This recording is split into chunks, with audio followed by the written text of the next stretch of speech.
rupee plunged 53 paise in trade to record low levels.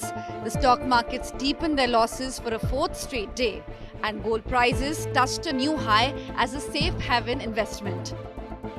All because the new president of the United States announced a second round of tariffs.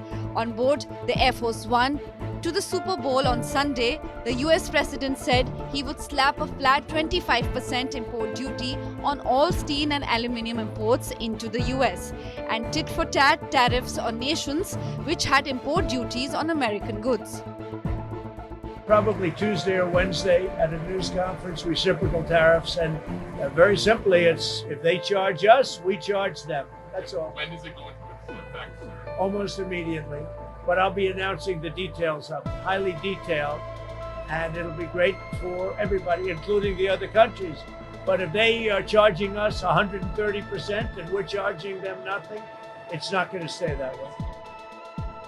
The biggest impact was on the rupee, which has been following Trump's lead since he took oath as the world's biggest influencer.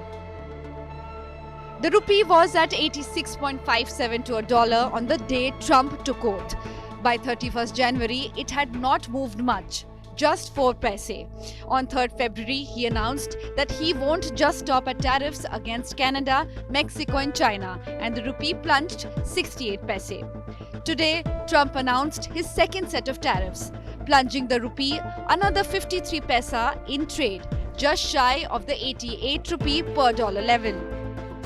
Later in trade, the rupee erased most of its losses, thanks to the Reserve Bank of India. According to dealers, the RBI is likely to have sold the greenback aggressively to prevent a runaway fall in the rupee. The stock markets were another collateral to Trump tariffs. The bellwether Nifty 50 fell 178 points, totaling the 4-day slide to over 350 points.